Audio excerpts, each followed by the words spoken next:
gonna have an amazing guest today. She wacha tumpake mafuta kidogo.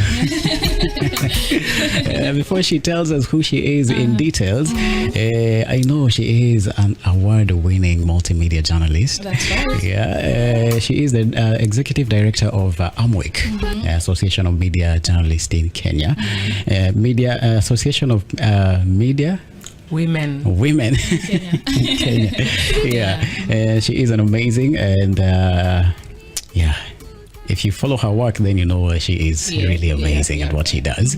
And women have been going through so much in the media space. That's right. Not just in the media space, just women in general have been going through a lot. And today, we know that AMWIK deals with such problems and helping the women to navigate and know how to deal with such problems and how to report and how to navigate through. Yeah. So today, she'll be telling us more about that and how the women in media, you guys, she's here fighting for you. Yeah, that's right. And how you guys can be able to move around and navigate in the media industry so that you guys feel as part of the, the big movement. Yeah. So karibu sana. Thank you so much for coming. Hapa tunapenda wageni sana. Kabisa. And there's also one thing, madam, before we even get into interview that I always do. I told them, actually, they all know here in the studio that maybe my greetings itakuwa Happy New Year. Happy New Year. So sahi bado tunasalimia watu Happy New Year. So Happy New Year. Happy New Year. Njoo nasemanga bibi salamu zangu aziishi za New Year. Kitu tanitoka salamu ni Pasaka peke yake. Wewe ni Mruya. Bado tuko January. Paka 31st. Yes. But again, actually, we are so excited that January is finally ending after so many days. Wanasemanga January inakuanga na siku mingi sana kushinda hizi. But it felt short this time, right? Well, it depends on how you look at it. Exactly. Kama unalipa school fees na unalipa SHA na unalipa housing levy, ilikuwa refu. That is exactly what I told him. Kesho unalipa school fees gani? No, si school fees, but sasa mimi ni mlala hoi. Sina langu. Okay. Anyway, we're so honored for coming. We're so excited to have you here in the studio. We're talking about maybe unpacking realities that women go through in the media industry and just media at large. And thank you so much for coming. Actually, we are so honored and so excited for this conversation that we are supposed to have just in a few minutes. So with us in the studio, in case you're joining us right now, is the executive director of AMWIK, that is the Association of Media Women, Association of Media Women in Kenya. Yes. Madam Quinta Mbori, karibu sana. Asante. So maybe if you just start by unpacking what AMWIK really is and maybe just telling us a little bit about yourself. Okay. Asanteni sana, Kish and Andy. Thank you for the warm welcome. Najua Mombasani kuna joto lakini hapa kwa studio tuko tu sawa. The vibe is amazing and congratulations. I mean, I'm inspired. I was actually telling some of my friends when I was coming here that apart from, coming to do the interview, I'm actually coming to learn. Yes. Because in the industry right now, media organizations are going through the most, but I can see you're resilient, you're going, and it's amazing. And to see young people, running the show, literally, it is so inspiring. So first of all, is just to congratulate you, congratulate your management. And this is what inspires us. This is what makes us wake up every morning to ensure that the industry keeps going. So my name is Quinta Mbori. My good friends, the ones who know me kwa kindani, wananiita Queen. I'm a multimedia journalist, cha kwanza, with over 15 years experience, both in Kenya, also in the region. I have worked in one of the mainstream media organizations in this country. I was at the Standard Group for almost 10 years. As a not a reporter, as a sub-editor, as a digital editor, as a mentor, as a host of a TV talk show, And so it's so inspiring that at least nikiona kina Kisha hapa nasikia kama yani and I feel so good being in the presence of a legendary, you know. Yes, really nice. It's really nice to see that, you know, you guys are keeping the industry going.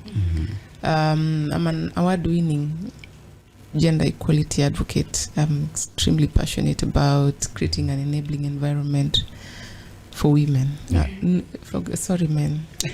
It's not it's not personal. It's just that when you look at the prevailing circumstances, the industries and society in general is not favorable to women. Now, for women in the media, it's a totally different ball game.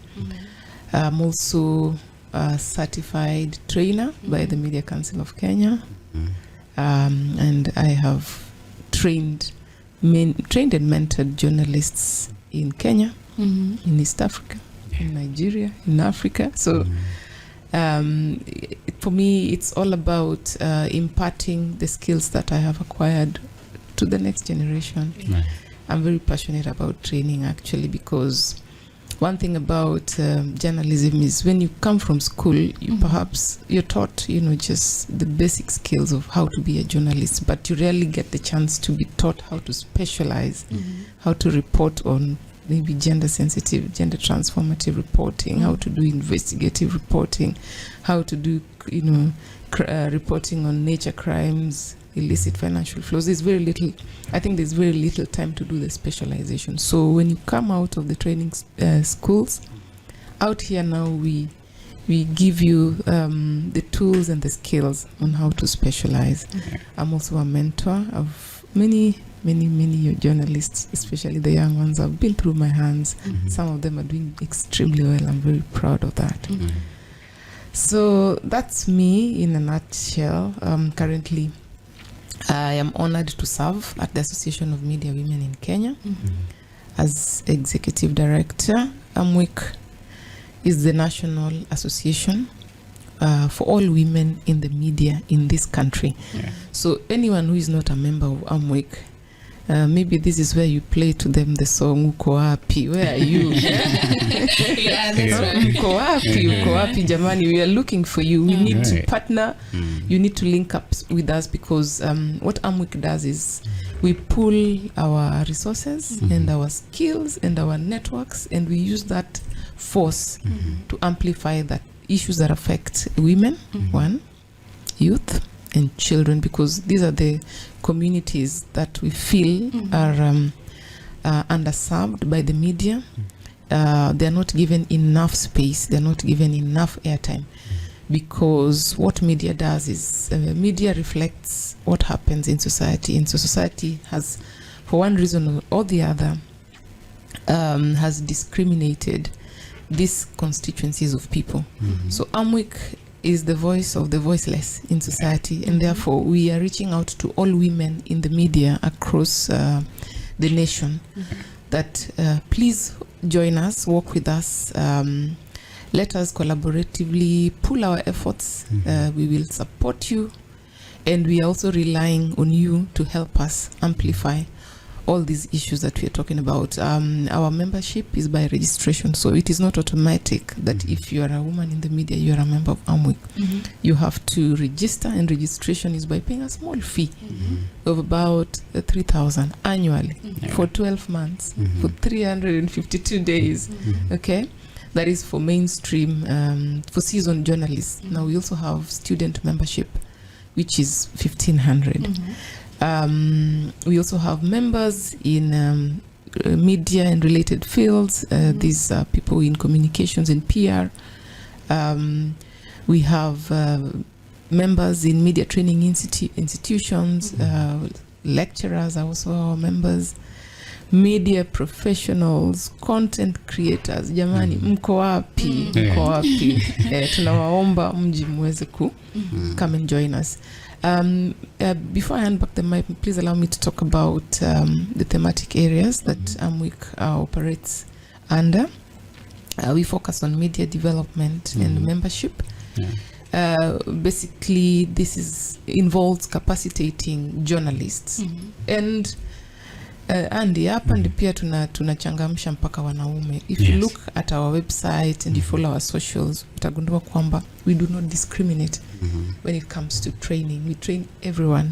We train male journalists, we train female journalists. So we capacitate them so that they are ready, because when you look at the nature of society, information keeps evolving. There are new things coming up every other day. Right now, everyone's talking about artificial intelligence. Next, we'll be talking about, climate action. So there's always new information. So what AMWIK does is we are constantly equipping journalists to be ready so that they can undertake their constitutional role, which is to inform society. You see, the role of a journalist is critical, and that is why we are even called the fourth estate, because we inform the public. A society that does not have press freedom is a blind society. They don't even know what is happening. So information is critical for any government. So journalists and media professionals, they need to be adequately informed. So we believe at AMWIK that constantly we are always doing training on various thematic areas. Over and above that, when the resources allow, we also support journalists by granting them, we give them some resources to undertake their responsibility. Now, after media development, we focus on women's economic empowerment, which is basically pesa mkononi. They say when a woman is economically empowered, society is sorted. Kila mtu will have a quality lifestyle, and everything will flow.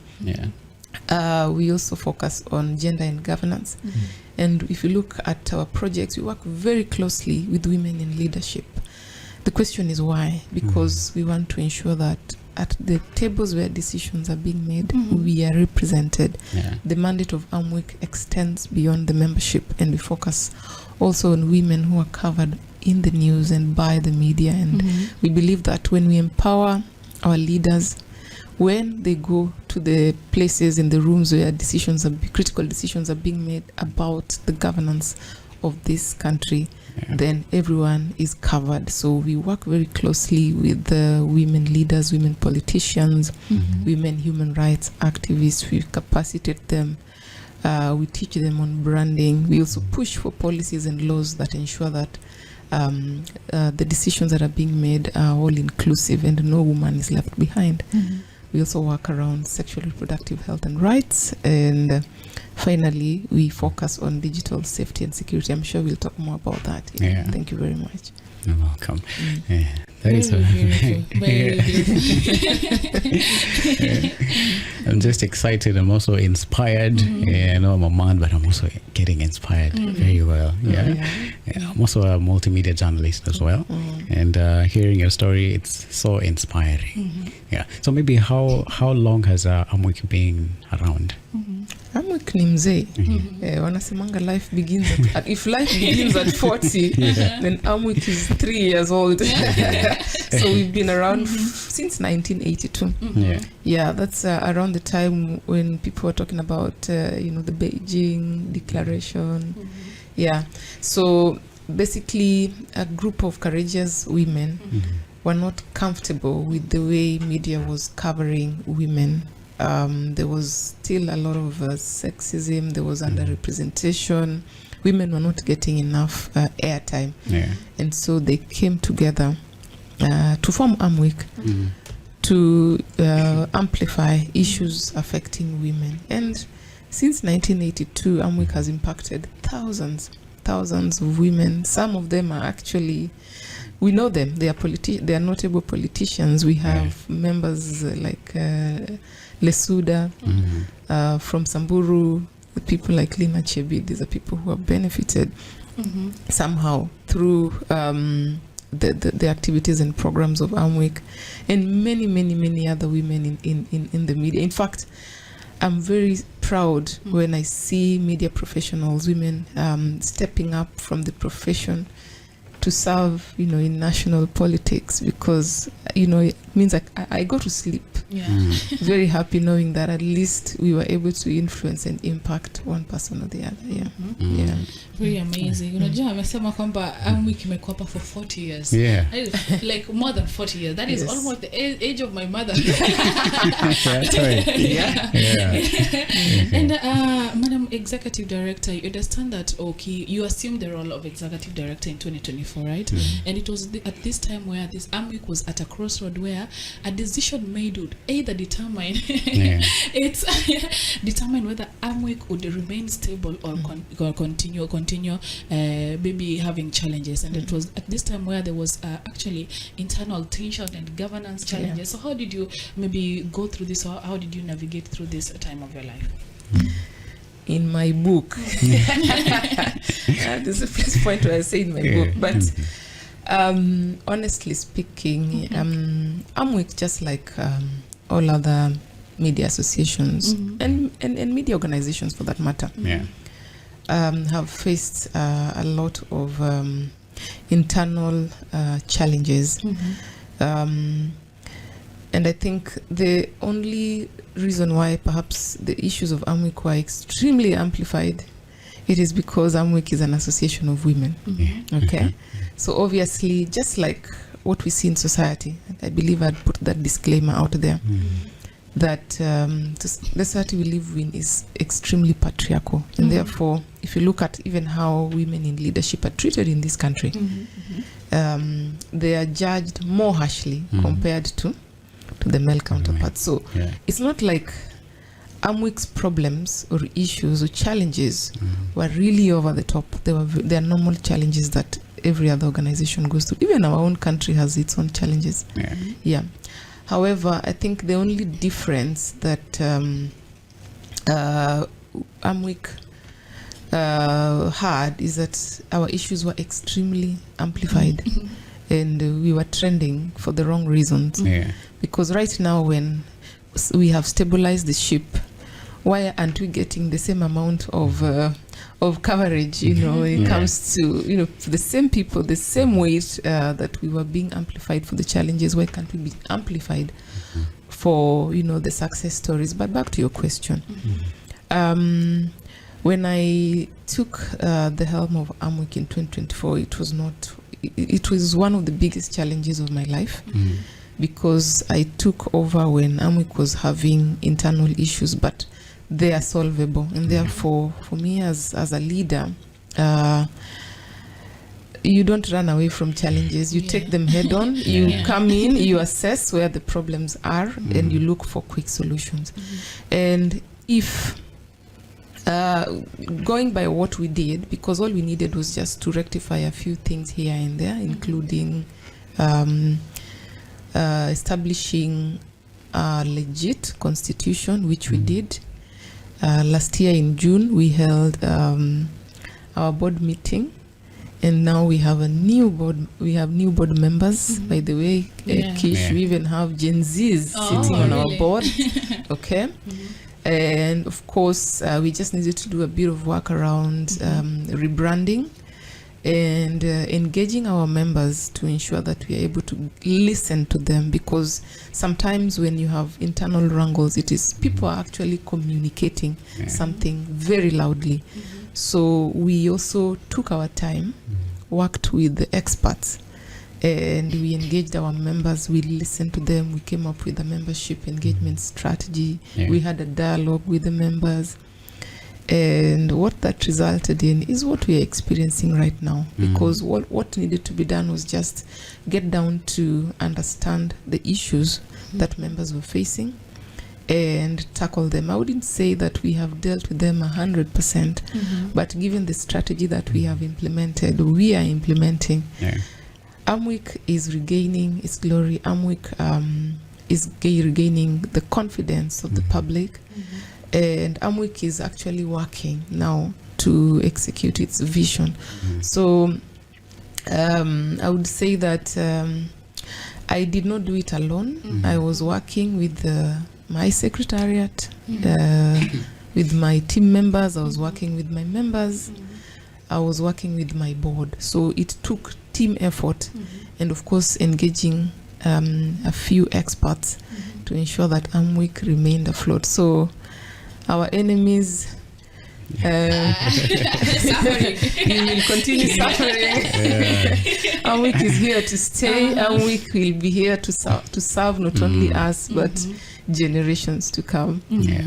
That is very amazing. And you also mentioned that you actually have a new board of directors, so maybe just elaborate briefly how this has helped you reach your goals. Unajua, when you are assuming a role, unajua company pia iko na organization iko na vision yake na mission, but sasa pia wewe as an individual you're also coming there with something that you really want to achieve or want to change. So maybe how did this board help you achieve that? Okay, so having a new board, because AMWIK is actually governed by a constitution. I think that should be very clear. We have we follow certain protocols. So for me, it was just doing the right thing. We needed to have the new board in place. Perhaps the process had dragged for one reason or the other, but just to be legal was very critical for me. And then now, once that is in place, because what we worked on actually was just to rectify a few internal structures, and having that in mind and having a new board, it became very easy now for us to just follow the expectations of the constitution and also uphold our policies.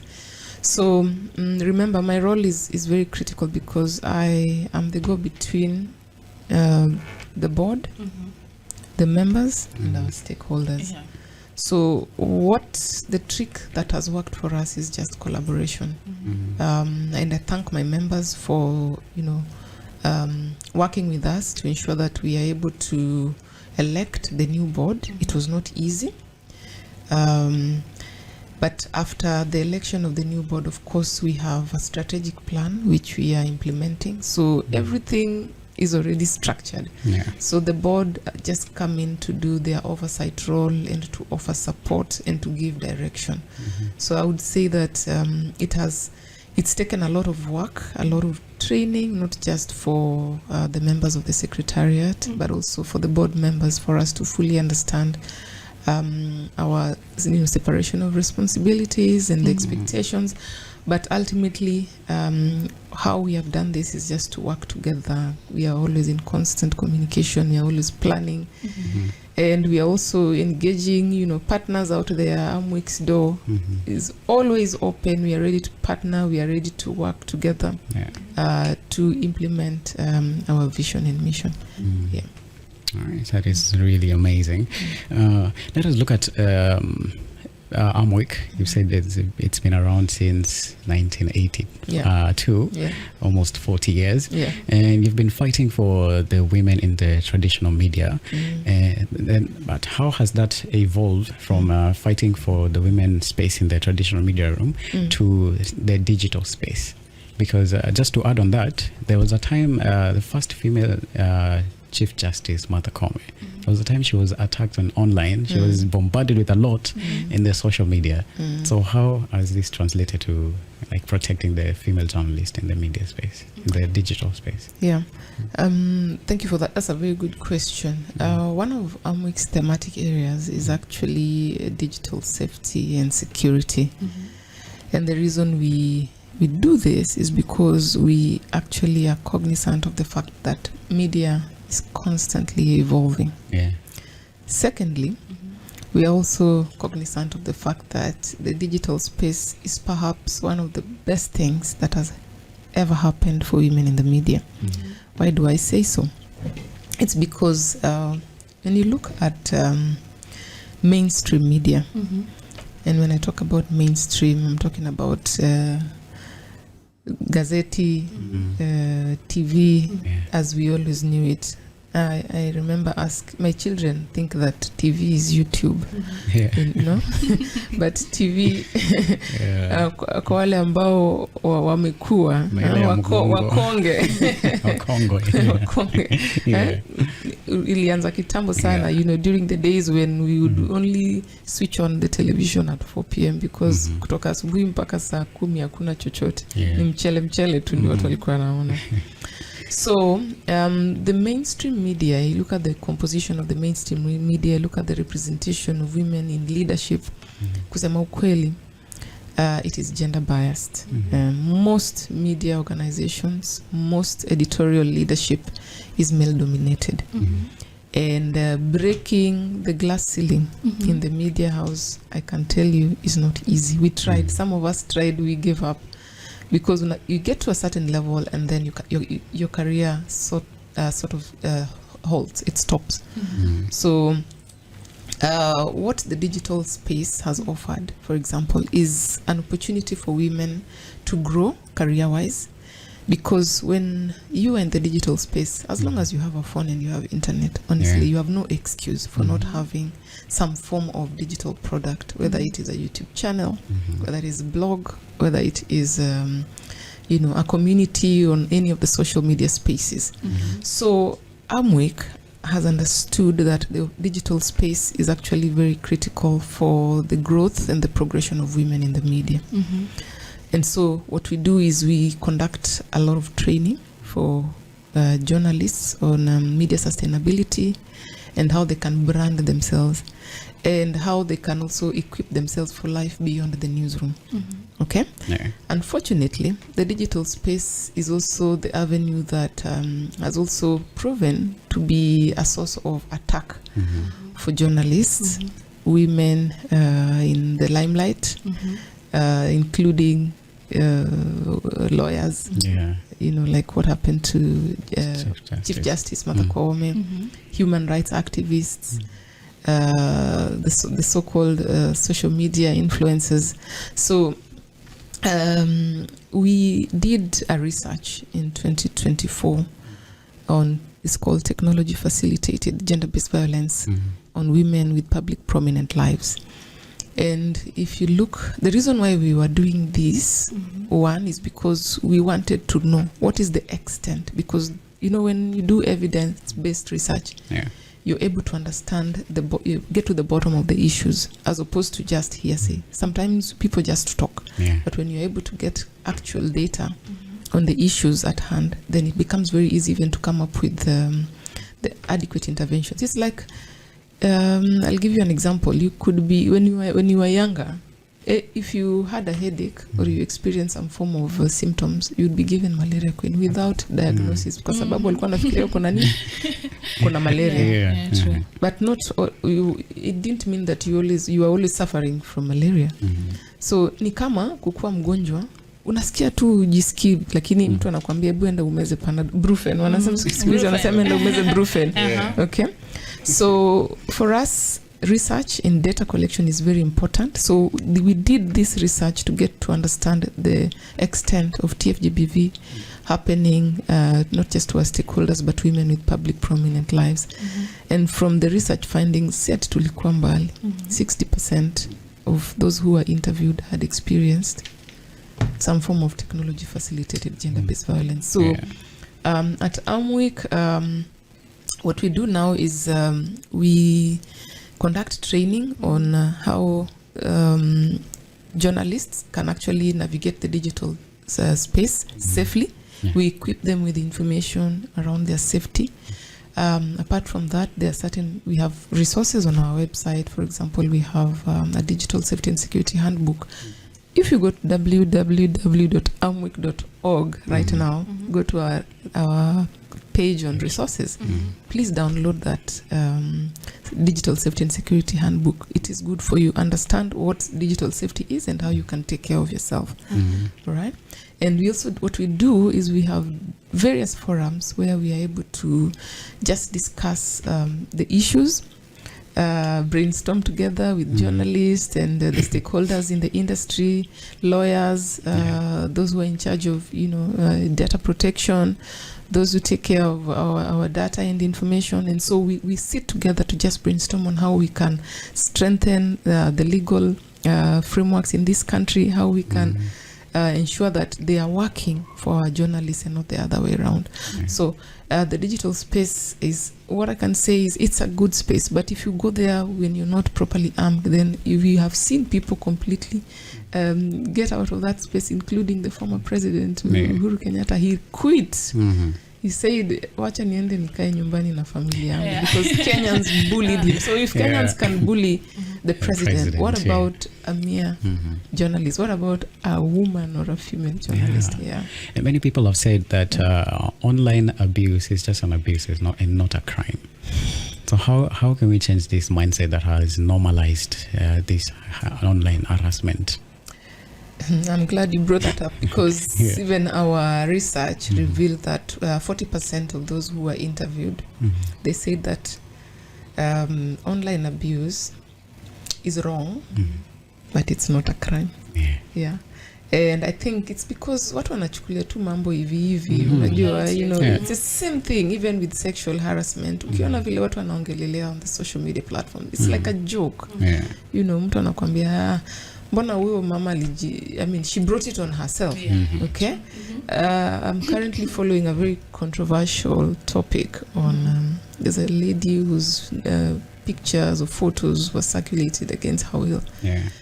And now there's a lot of victim blaming because I gather she leads a certain lifestyle. But you see, it doesn't, whether she is, I'm going to use this word, whether she is a prostitute or not, she does not deserve to be abused. Right. Okay? She doesn't deserve to be abused because abuse is abuse. We cannot enforce a law by breaking a law. Okay? So online harassment has been trivialized. It's like a small thing, you know. In fact, when you look at our research, the platforms that online abuse happens the most ni WhatsApp na Facebook. Na unajua WhatsApp it's the one that propagates intimate partner violence kwa sababu wewe wakati your significant other is abusing you, you cannot tell it to the world. Kwa sababu it's very intimate. Naona. But those are the platforms that are actually enabling the abusers, the Facebooks, the WhatsApp. And so we're having conversations. I'm glad that you really brought that question. You're having conversations with the big tech organizations. I'm glad that at least we've initiated that process where we are talking about how do we do mass digital literacy? How do we empower Kenyans so that they're able to know that what they're doing is abuse? You see, sometimes there's this thing we call forwarded as received. Mtu anakutumia message kwa WhatsApp. Ukiona hiyo message, labda kuna mtoto pale who is being defiled.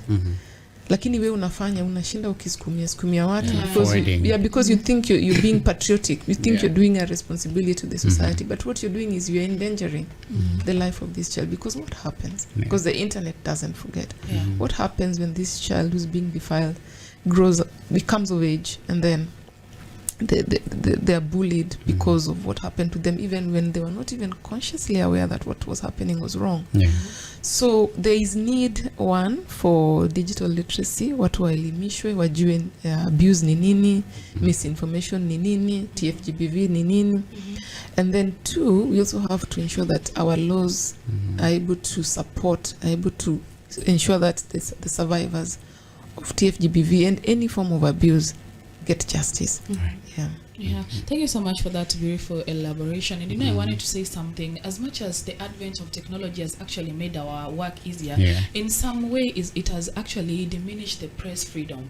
Unajua, like ile exposure to online criticism and harassment, it reminded me of a certain situation. Kuna a certain time, a very prominent journalist in Kenya was actually set to interview the president, and then the poster was, unajua, inakuwa posted pale online. Then people were like, that role could have been given to so and so. No, the so and so was actually a man. And the excuse that they use is that atakuja tu kuonyesha na makeup and hakuna kitu ya maana atakuwa anaweza president. So you know, it's really sad. It's really sad that the technology that is supposed to make our work easy is actually inakuwa press freedom inakuwa diminished and like exposing ladies or maybe the female journalists to some kind of criticism. You're listening to Blue Radio, bringing the vibe.